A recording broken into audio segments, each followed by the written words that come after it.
Hey, everybody. Welcome to Thursday night. John Skiba here from the Consumer Warrior YouTube channel, also founder of the Arizona Consumer Law Group, where I practice bankruptcy law and help people who are dealing with all kinds of things like bankruptcy, debt collection lawsuits, wage garnishment, all the horrible stuff out there. So what I like to do with the channel and each and every Thursday night is really provide some information, maybe some direction, guidance, tips, strategies, all that kind of stuff to dealing with pretty serious debt problems that I know cause a lot of stress. I am a licensed attorney in the state of Arizona. I do this all day long. I've been working all day long, and now I do the live stream. But that being said, I'm not licensed anywhere else, so take this for what it's worth. Just some guy talking on YouTube. If you need a lawyer and you need real legal advice, if you're in Arizona, there you go. My number, website, there's links in the comments below. You can set up a free consultation. You'll talk to me. And if you're out of state, there'll also be a link down there. We can connect you with an attorney in your particular state. So today I wanted to jump in with a comment that was online over on the channel. I said, looking forward to your chapter 13 videos, ? And I know this is probably, I get a lot of this. Hey, John, you talk a lot about bankruptcy. You give a lot of strategies and approaches to bankruptcy, but it's always chapter 7. The reason why I do that is because most bankruptcies that are filed are chapter 7 bankruptcies. This is what you think about when you think of bankruptcy. It eliminates the debt, relatively short process, takes about 4 months. And then, but there is different chapters and there's different types. So D Perk 001, because of you, I am going to talk about chapter 13 briefly here at the beginning of the video. And then we're going to jump into your questions. There were questions about an hour before we started. So if you have questions, put them in the chat section in YouTube or put them in the comment section. If you're watching this on Facebook or on Twitter, you can put a comment there. I'll put it up on the screen like this and we'll talk about it.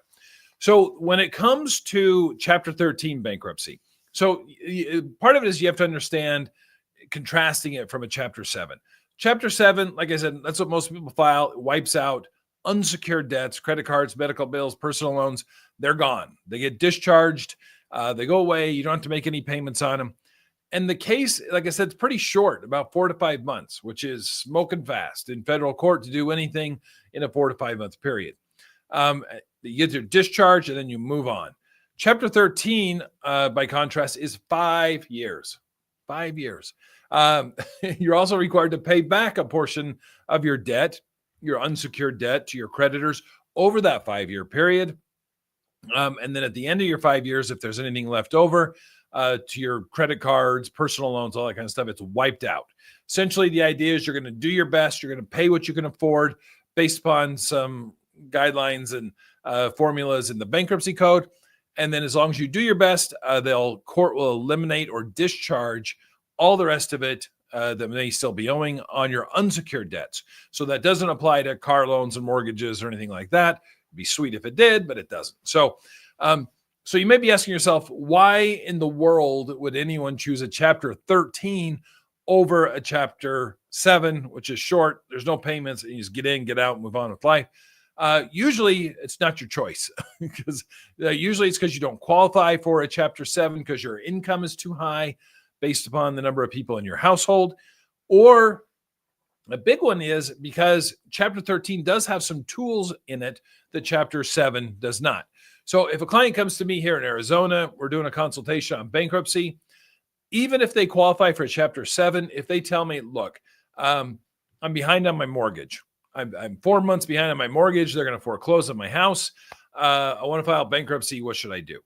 If a person wants to keep their house, chapter 13 is really the only way to go if you're behind on a mortgage payment, because the chapter 13, it has a mechanism built into it where we could propose a plan to the creditors where you can get caught up over a 3 to 5 year window, and it will stop any kind of foreclosure sale, but give you some time to catch up.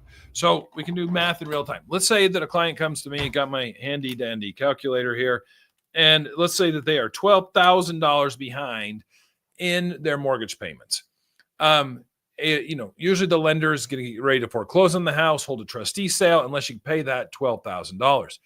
If you file a chapter 13 bankruptcy, they'll stop the foreclosure. We can take that $12,000 divided by 60 months. You can pay $200 extra a month on top of your house payment, stop the foreclosure, and get your house caught up.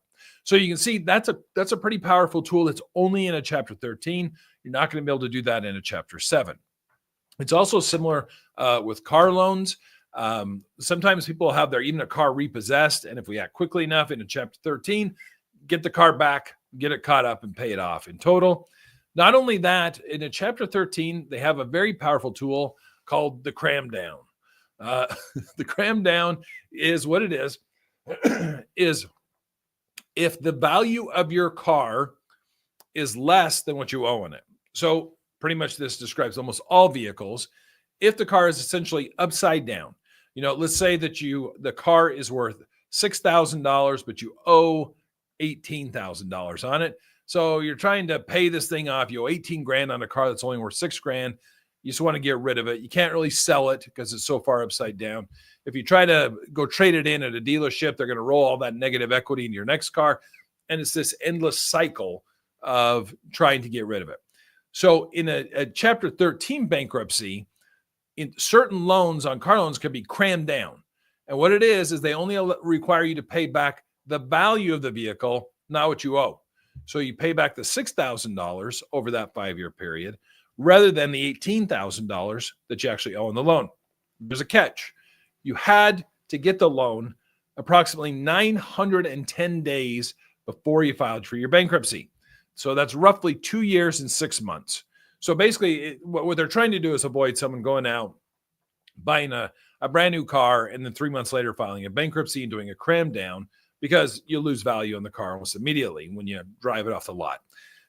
So if you bought the car essentially 2.5 years prior to the filing of your Chapter 13 bankruptcy, you can do a cram down and get rid of it completely. So those are some of the tools that you have in a Chapter 13. You also have a lot more flexibility. Chapter 13, this is one thing that a lot of people don't realize. If you file a Chapter 7, you're in. If you're in, you're in. You can't get out unless they throw you out. You're not going to get, you can't just say, no, never mind, I don't want to do this. Let's say that there's an aggressive trustee or something who's going after assets. You're kind of stuck. Chapter 13, in almost all cases, you can just back out. You can be 4 years into this thing and say, you know what, I'm not doing it anymore. I actually spoke to someone on the phone today here in my practice in Arizona who did just that. They were in a Chapter 13 for 4 years. And then because of some change in circumstances, they decided that they were just going to dismiss the case. And they did. They just said, we don't want to be in it anymore. And the court let them drop the case. So there's a lot of different reasons for filing a Chapter 7 or as opposed to a 13. Again, the income, I'll give you the income limitations in Arizona. Again, for Chapter 7, you have to qualify for it based upon income and household size. And these numbers vary from state to state, and in some states from county to county, and from year to year, they change. So I'm recording this in February 2025. And for an individual in Arizona, if you make roughly $68,000 or less, you automatically qualify for a Chapter 7. If you are a family of 2 and you make $83,000 a year or less, you automatically qualify, and it just keeps going up. Family of 4 can make $110,000 a year and still qualify, all the way up to a family like mine. I have 8. Me and my wife and our 6 children, I can make $149,000 a year and still qualify for a Chapter 7 bankruptcy. So those numbers do change, and they're all over the place. But that's just something to kind of consider if you're thinking that you may need to file for bankruptcy. If you're a little bit over those numbers, there are certain deductions that can be made to help you to qualify. If you're way over those numbers, like we said, an individual has to make $68,000 a year or less in Arizona. If you're making 110, you're not going to qualify. You're going to be put into a Chapter 13. Again, it gets you to the same path. One place just takes a whole lot longer to get there. All right, let's jump into some of the questions. So Joe Nobody posted this early on. Let me post this. Let's see here. Nope, I missed the question. Let's see here.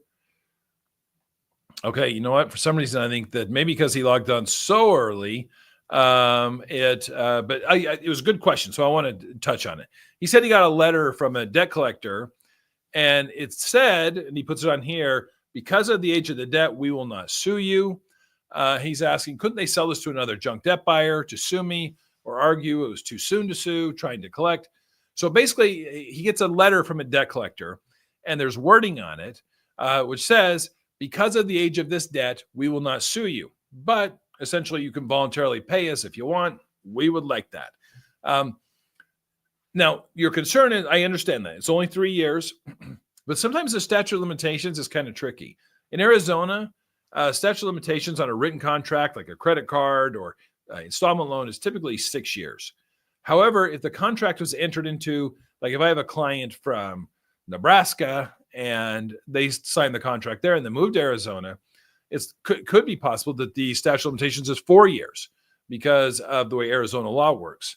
So I can tell you this, whoever sent that letter, the Fair Debt Collection Practices Act, the FDCPA, federal statute that really governs debt collection and as far as what they can say and what they can't say, it requires them to tell you in writing if the debt is outside the statute of limitations, meaning that they could no longer sue you, and they have to put it on there on the letter itself. If that's on your letter, and sometimes it's on the back, we kind of put it in the fine print on the back. It can't be fine print. It's got to be, normal size font. But a lot of times I see them there on the back. Hold on to that letter, scan it in, because that's your get out of jail free card. If they tried to sue you down the road, you can use that as a defense, saying, look, even this professional debt collection company, they evaluated it and they determined that it was outside the statute of limitations, and so they can't sue me. So even if they were to sell it, you can still use that as a defense. I'm not going to say it's going to work 100% every single time, but it is something that definitely I would hang on to, because that tells you that even they believe it's outside the statute of limitations, however they're applying it, whatever statute from whatever state they're using, and that they can no longer legally sue you on it. And if they do, not only could you maybe get it thrown out, but it may be a violation of the Fair Debt Collection Practices Act. All right, let's see here. Patricia said, John, I have a trucking contract that went belly up. The contract says if either one of us file bankruptcy, the contract is ended. Can the trustee go after the trucking automation owner for money? Without knowing the specifics of it, I can give you some general principles about bankruptcy. So particularly a Chapter 7 bankruptcy, every case has a Chapter 7 trustee who's assigned to the case. The trustee's job, make sure all the paperwork is there. The trustee will do what's called the meeting of creditors. They'll hold this meeting where they'll put you under oath and ask you some questions. And they'll also determine if there are any assets that you have that are not exempt, that are not protected, that can be sold for the benefit of your creditors. And Chapter 7 trustees, the way that the federal government, they're contractors to Department of Justice, to the U.S. trustee program. It's kind of interesting how they do it. They pay them roughly, I believe it's $60 to $75 a case right now, which, if you're trying to run an office, you can't run an office on $60 to $75 a case. However, the statute provides that they can get a cut out of any money they collect for the benefit of the creditors. In some cases, it can be up to 25%. So these trustees are highly motivated to search and to dig and to poke and to prod to find assets that they can sell, because they get a portion of it and then they make a distribution to creditors. At least that's the idea here. Also, they can go after money that is owed to you. So, Patricia, let's say that under this contract, they actually owe you money. The contract, you filed the bankruptcy, the contract is terminated, but at the time the contract was terminated, they still owed you 10 grand or whatever. The bankruptcy trustee can step into your shoes and go and try to get that money. And that's true of anything. If you had a loan, like a loan where you loaned somebody some money and they owed you money back, the trustee could step in and intercept those payments. So these are kind of things that are super important to talk to your attorney about. If you're owed money, there's actually a place in the bankruptcy schedules where we have to disclose that. If anybody owes you as the person who's filing for bankruptcy money, that has to be disclosed because the trustee may go after it.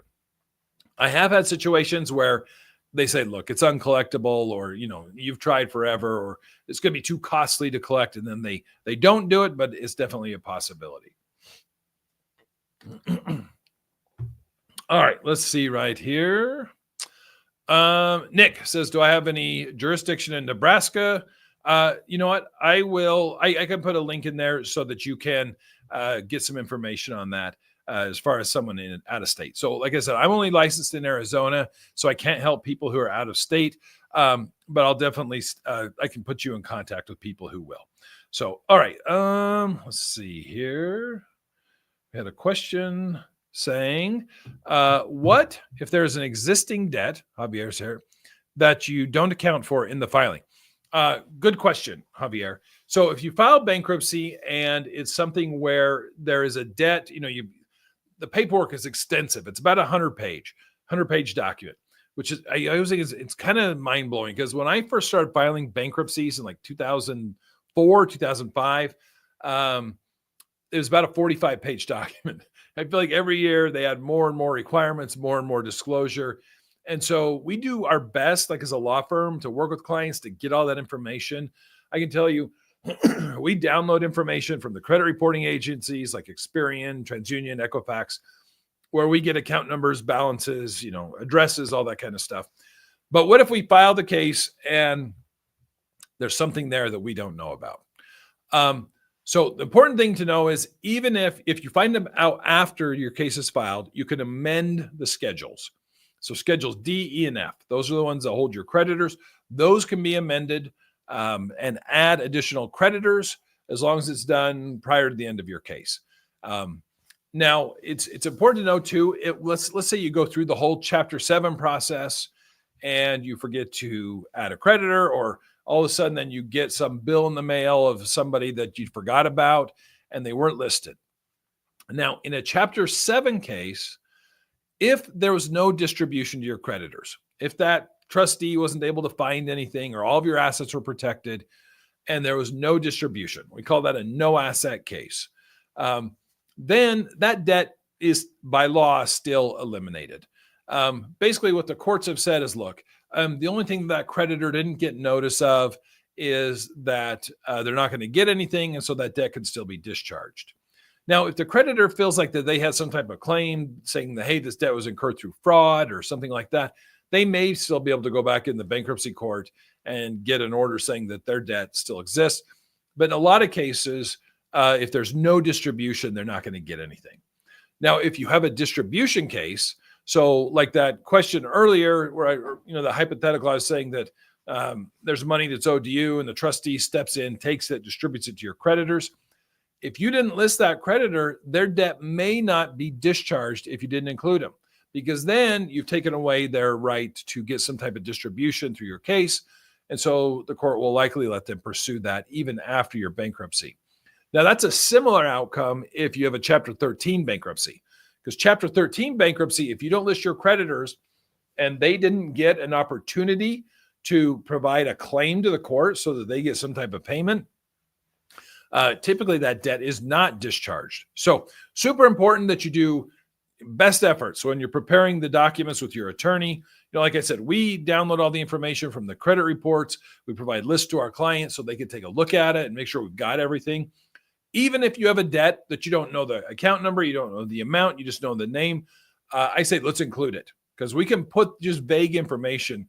The key is providing notice to the creditor, not necessarily that we have all the specifics correct on it. So that could be that would be helpful. So all right, here, let's see.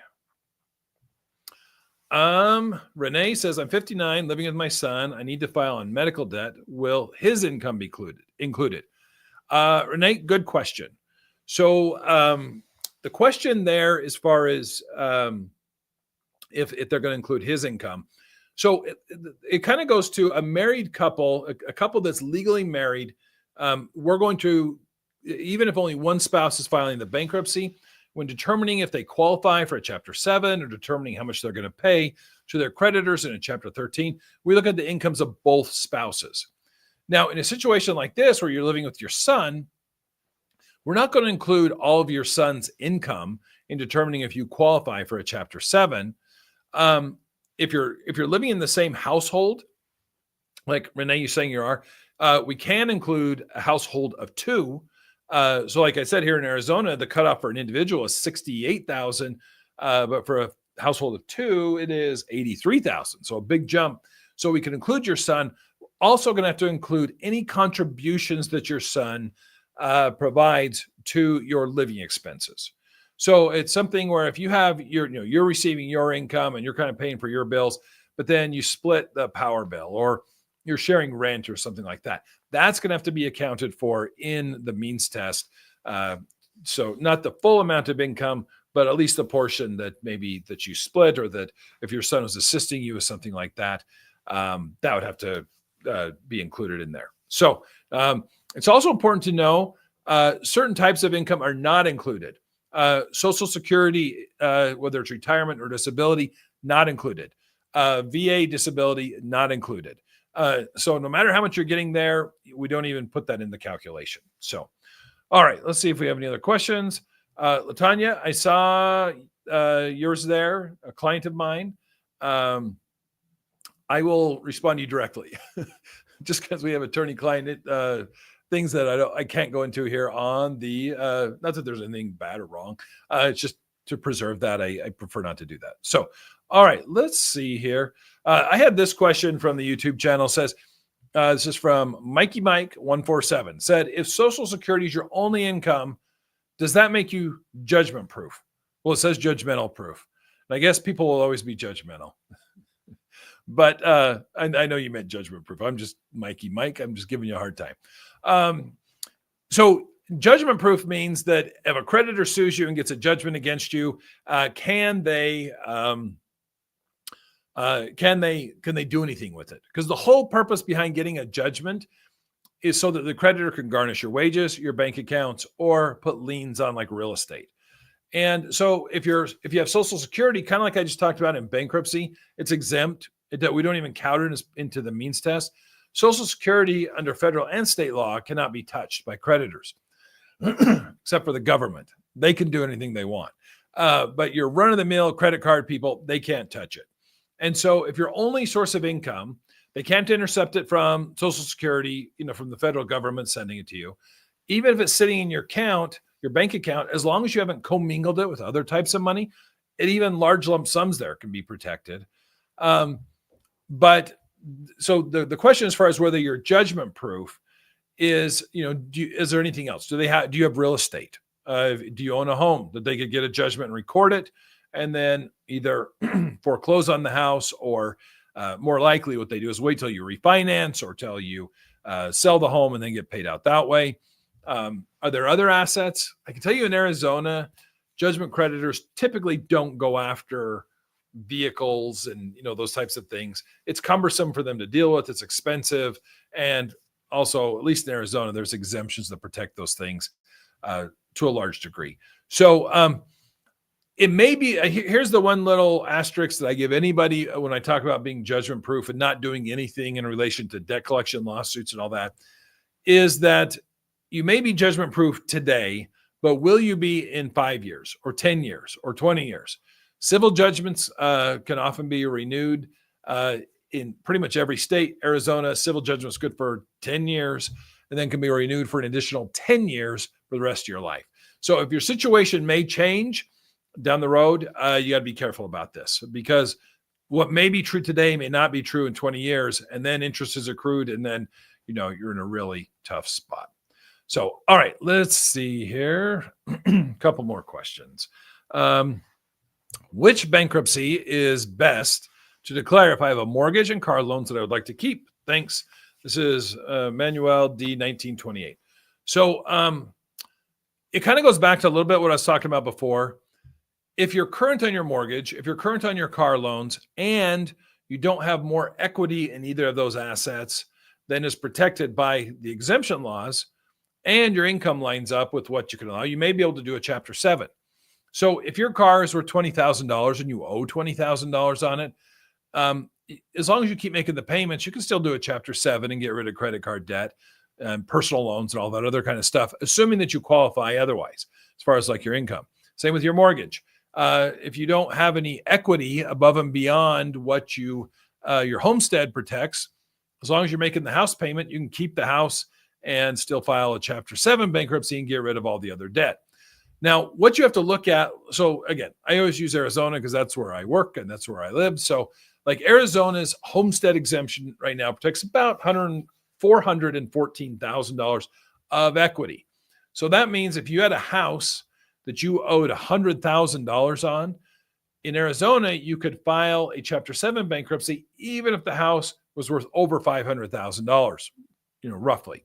Same, and the vehicle exemption in Arizona protects $15,000 of equity in a vehicle. And if you're married, you get 2 vehicles with up to $15,000. So in that example, if you owed $5,000 on your car, as long as the vehicle wasn't worth more than 20, you could still keep it, file Chapter 7. But if you're behind on your mortgage, or if you're behind on your car loans and you're worried about losing them, Chapter 13 may be your only option to try to bring those things current. So that's something to take a look at as far as kind of overall. Now, this one, Mr. Cold-Blooded said, I'm $24,000 in debt in 2 credit cards, $12,000 each. I'm either considering bankruptcy or paying a lump sum. I'm thinking $3,000 each. What do I think? So, I get that question asked a lot. What would I do if I was in that situation as far as bankruptcy? Should I not do bankruptcy? A lot of it just depends on a couple things. One, do you have the ability to make those settlements? So like you're saying, $3,000 each. If you're able to do, so apparently you may have $6,000 and you can approach them and say, hey, I'll do 3. Depending on who has the debt, they may or may not agree to this. If it's a junk debt buyer, like Portfolio Recovery, LVNB, Midland, all those guys, they might take $3,000 on a $12,000 debt. If it's American Express, Discover, Capital One, and they're suing on their own debt, probably not. You're probably going to have to pay something closer to probably somewhere between $7,000 to $10,000 to get them to bite at that. So that may make the decision for you. If you're trying to make a settlement and they're not doing something that's realistic for you, that may push you into a Chapter 7. Chapter 7, they're going to get 0. And so a lot of people will say to me, should I just tell them, hey, look, take the $3,000 or I'm going to file for bankruptcy? I can tell you there's a little bit of the cry wolf thing there. The debt collectors, they know a certain percentage of accounts are going to file for bankruptcy. They know that most will not. And so a lot of them, if you go to them and say, hey, I'll pay you $3,000 or I'm filing a Chapter 7, you'll often just get the response, okay, well, let us know when you file and get us a case number. So I don't see it being a huge leverage point, at least for large credit card companies. Now, if you're dealing with an individual or personal loan or something like that, that may be a huge motivation for them, but not likely with some of these other ones. So I think that's what you need to consider. Also, are there other debts other than the $24,000? Are you at risk of losing any assets? Are you going to be in a Chapter 13? Those are the kind of things you need to look at and talk to an attorney in your particular area who can help guide you. So, all right. Well, I think that will do it. That's about 30 minutes here. We got through a bunch of great questions tonight. I forgot to mention the great folks over at Solo who help sponsor this live stream each and every Thursday. I put their link in the chat. Go ahead and check them out. They have some cool automated tools that can help you with debt settlement, with validation letters, even with answering a lawsuit. All the kind of stuff we're talking about. They have some pretty cool high-tech tools that can help you out with those, and they're a great supporter of this channel. So if you are in Arizona, you need help, again, my information is below. I do a free consultation. I'm happy to see exactly what I can do to help your situation. Even if you're not in Arizona, I'll put a link down there where you can click on it. Oh, Nick, you just got here. Let's go. Let's hear this, Nick. The time's ticking. We got to get this done. So throw your question up there and I can jump into it. But yeah, if you are in Arizona, I do free consults. And I'm starting to create this network of other attorneys where we can actually help put you in contact with people outside of Arizona. Because I know a lot of people, we get comments all day long about exactly, if you're not here, what can we do?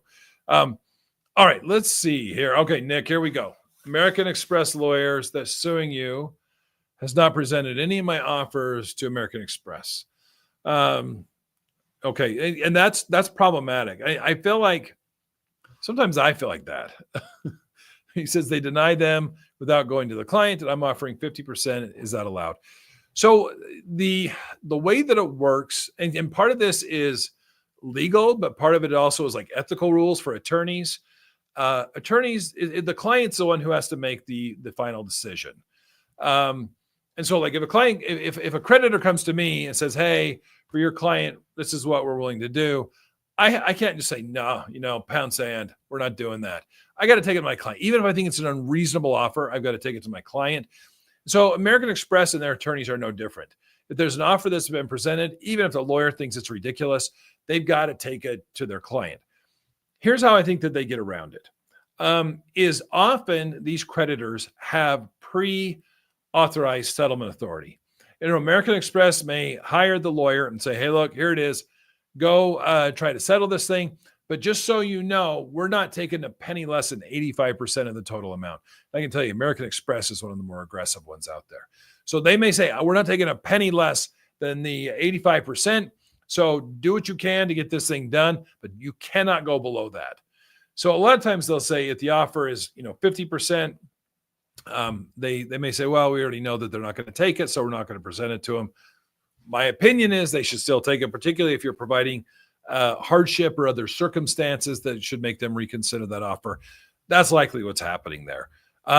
Sometimes it's something where, particularly if there's a lawsuit involved, sometimes it's good to see if you can get it into mediation where there's an independent party that can kind of turn the screws a bit to someone like American Express and their attorneys and get that done. So hopefully that's helpful, Nick. Hey, I appreciate everybody again for watching tonight. If you haven't subscribed, go ahead and do it. We're getting a lot of subscribers. This is the year. We're getting to 100,000.